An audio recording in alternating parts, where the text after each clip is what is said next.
नमस्कार मित्रों, संत महात्म्य चैनल पर पुनः आपका स्वागत है। नवनाथ भक्ति सार के हिंदी संस्करण के 35 अध्याय तथा मराठी संस्करण के 4 अध्याय हमारे इस चैनल पर उपलब्ध हैं।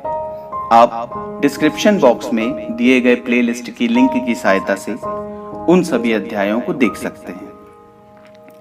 मित्रों, नवनाथ भक्ति सार के अध्याय 35 में हमने देखा कि दत्तात्रेय से सिद्धि प्राप्त कर रेवणनाथ उसका प्रयोग जनहित के कार्यों में करते हैं, जिससे उनकी सिद्धि समस्त क्षेत्र में पहुंच जाती है। रेवणनाथ को चमस नारायण का अवतार जानकर मच्छिंद्रनाथ उन्हें बोध कराने हेतु अपनी सिद्धि के प्रयोग से पशु पक्षियों को अपने वश में कर उन्हें भोजन कराते हैं। इस चमत्कार को देखकर गांव वाले एवं रेवणनाथ स्वयं आश्चर्यचकित हो जाते हैं। तब महिमा सिद्धि के मार्गदर्शन पर रेवणनाथ सब कुछ त्याग कर दत्तात्रेय की प्राप्ति हेतु तपस्यारत हो जाते हैं। अंततः मच्छिंद्रनाथ दत्तात्रेय को वहां लाते हैं एवं दत्तात्रेय रेवणनाथ को नाथ पंथ की दीक्षा देकर सामर्थ्यवान बनाते हैं। रेवणनाथ सरस्वती नामक ब्राह्मण, जिसके 6 पुत्रों की जन्म के 12 दिनों के अंतराल ही मृत्यु हो गई होती है, उनके घर रात्रि विश्राम करते हैं एवं उसी रात्रि उनके 7वें पुत्र की भी मृत्यु हो जाती है। रेवणनाथ सरस्वती के 7 पुत्रों को जीवित करने का वचन देकर यमलोक की ओर प्रस्थान करते हैं, जहां यमराज रेवणनाथ को आश्वस्त करते हैं कि सरस्वती ब्राह्मण के 7 पुत्र कैलाश में महादेव के पास हैं।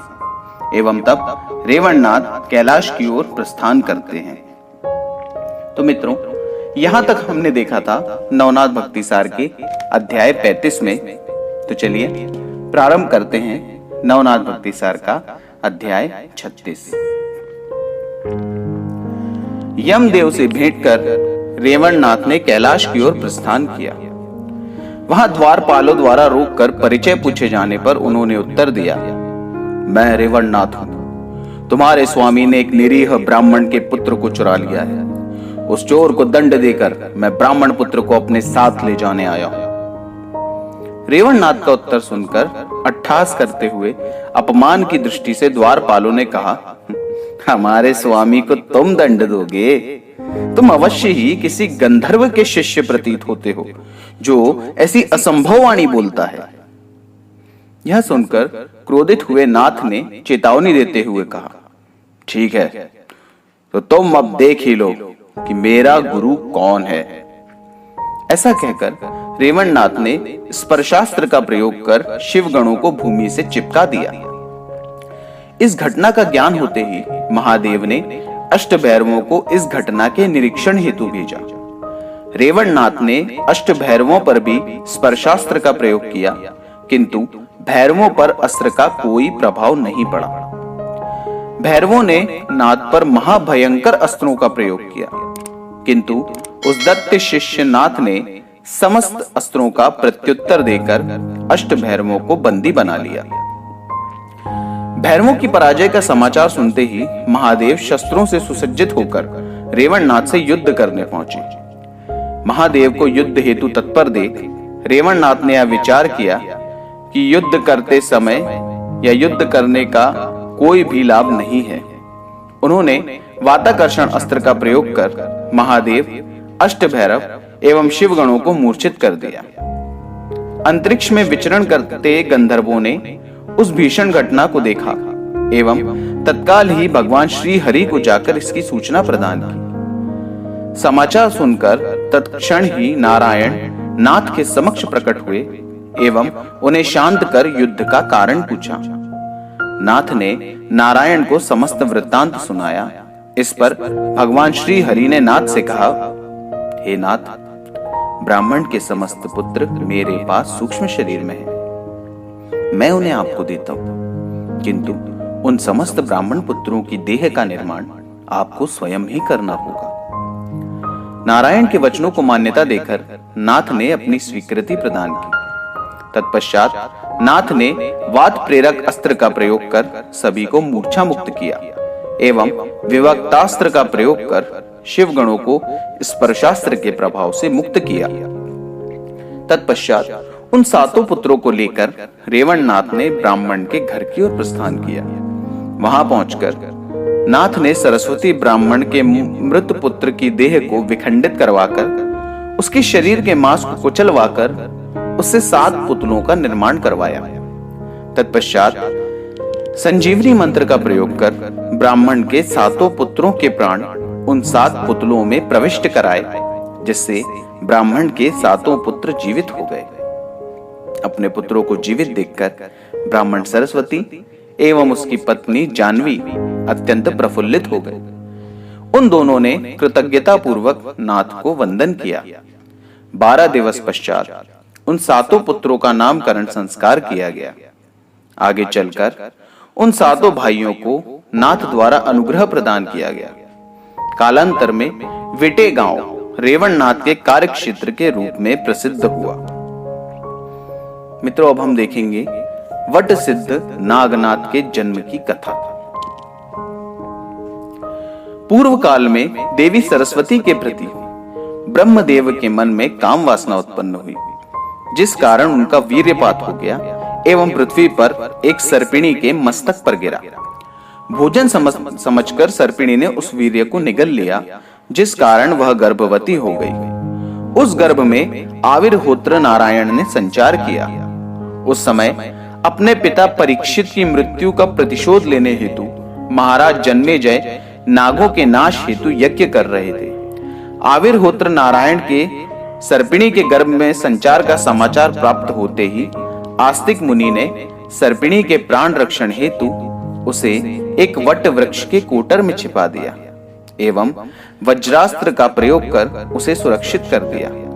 तत्पश्चात वे पुनः हस्तिनापुर आए एवं समस्त ऋषियों की गुप्त बैठक लेकर उन्हें सर्पिणी का वृत्तांत बताया तथा उसे ना मारने की विनती की। कालांतर में पद्मिनी नामक उस सर्पिणी ने अंडे दिए एवं तत्पश्चात उस तक्षक कन्या ने पाताल लोक की ओर प्रस्थान किया। अंडे से एक तेजस्वी बालक का जन्म हुआ। जन्म लेते ही वह बालक जोर जोर से रोने लगा। उसी समय पत्तले बनाने हेतु वट वृक्ष के पत्ते लेने आए ब्राह्मण कौशधर्म ने उसका रोदन सुना एवं ध्वनि की दिशा प्राप्त करने हेतु इधर उधर देखने लगा।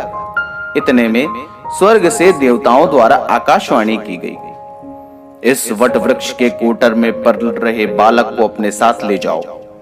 यह बालक आविर्होत्र नारायण का अवतार है। तुम इस बालक का पालन पोषण करो एवं इसका नाम वट सिद्ध नागनाथ रखो। इस बालक के प्रताप से तुम्हारी दरिद्रता दूर होगी एवं तुम ऐश्वर्यवान बनोगे। तत्पश्चात देवताओं ने बाण से प्रहार कर उस वट वृक्ष को गिरा दिया। वृक्ष के गिरते ही ब्राह्मण को उस बालक के दर्शन हुए। कौशधर्म बालक को अपने साथ अपने घर ले गए एवं अपनी पत्नी सुरा देवी को सौंपते हुए उसे संपूर्ण वृत्तांत बताया। सुरा देवी के मन में भी बालक के प्रति वात्सल्य उत्पन्न हो गया। नामकरण के दिन बालक को पालने में डालकर उसका नाम वट सिद्ध नागनाथ रखा गया। 7वें वर्ष में बालक का जनेऊ संस्कार किया गया। एक दिन नागनाथ काशी विश्वनाथ के मंदिर के सामने अपने मित्रों के साथ खेल रहे थे, जिसमें नागनाथ आतिथ्य का जबकि बाकी बच्चे अतिथि का किरदार निभा रहे थे। इस खेल में नागनाथ झूठ मूठ का भोजन अतिथियों को परोस रहे थे एवं और लेने का आग्रह कर रहे थे।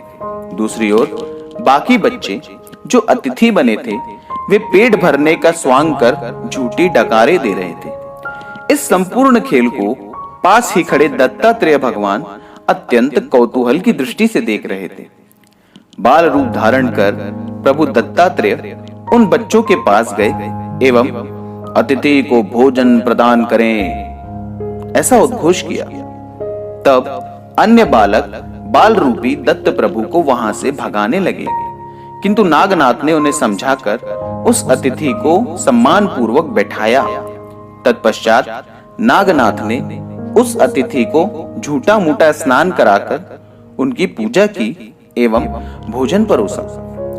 इस सेवा भाव को देखकर दत्त प्रभु ने अंतर्दृष्टि से नागनाथ के आविर्होत्र नारायण होने का सत्य जान लिया। तत्पश्चात नागनाथ को एक मंत्र प्रदान कर तथा यह आदेश देकर, इस मंत्र का उपयोग कर तुम जिस भी पदार्थ की इच्छा करोगे वह पदार्थ तुम्हारे समक्ष प्रकट हो जाएगा, किंतु तुम उस पदार्थ को स्वयं ग्रहण न कर केवल दूसरों को खिला सकते हो, इस बात का स्मरण रखना। यह कहकर दत्त प्रभु ने प्रस्थान किया। उस सिद्धि की सहायता से नागनाथ प्रतिदिन अपने मित्रों को पकवान खिलाने लगे, जिस कारण बच्चों ने अपने घर पर भोजन करना बंद कर दिया। उन बच्चों के माता पिता ने जब घर में भोजन न करने का कारण पूछा, तब बालकों का उत्तर सुनकर उनके पालकों को अत्यंत आश्चर्य हुआ। बालकों द्वारा बताई गई बात का प्रत्यक्ष प्रमाण प्राप्त कर उनके माता पिता ने यह सूचना कौशधर्म को प्रदान की। जब कौशधर्म ने यह बात नागनाथ से पूछी, तब नागनाथ ने घाट पर घटे संपूर्ण वृत्तांत को सुनाया। उनकी बात सुनकर कौशधर्म को यह ज्ञान हो गया कि मेरे बालक पर दत्त प्रभु की कृपा हो गई है। तत्पश्चात कौशधर्म ने भी अतिथि पूजन का नियम प्रारंभ कर दिया। आने जाने वाले प्रत्येक व्यक्ति को नागनाथ द्वारा भोजन प्रदान किया जाने लगा। कुछ दिवस पश्चात नागनाथ को दत्त प्रभु के दर्शन की तीव्र उत्कंठा हुई। उन्होंने दत्त प्रभु की दिनचर्या संबंधी संपूर्ण जानकारी प्राप्त कर ली। दत्त प्रभु कोल्हापुर के अतिरिक्त कहीं भी भिक्षा ग्रहण नहीं करते। यह ज्ञात होते ही दत्त प्रभु को पहचानने हेतु नागनाथ ने एक योजना बनाई। मैं कोल्हापुर जाकर संपूर्ण गांव वालों को दोनों समय का भोजन प्रदान करूंगा, जिस कारण कोई भी गांव का व्यक्ति अपने घर में भोजन नहीं बनाएगा। गांव में भिक्षा न मिलने पर दत्त प्रभु को इस स्थान पर अन्न हेतु आना ही पड़ेगा, किंतु मेरी तरह दत्त प्रभु भी इस भोजन को ग्रहण नहीं करेंगे और इस प्रकार मैं उन्हें पहचान लूंगा। अपनी योजना को कार्यान्वित करने हेतु नागनाथ ने कोल्हापुर की ओर प्रस्थान किया। वहां उन्होंने एक पुजारी को सभी गांव वालों को भोजन कराने के अपने संकल्प से परिचित करवाया तथा पुजारी की सहमति प्राप्त कर अपनी सिद्धि के सामर्थ्य पर अपने संकल्प पूर्ति हेतु तैयारी आरंभ कर दी। तो मित्रों, नवनाथ भक्ति सार का 36वां अध्याय यहीं पर समाप्त होता है।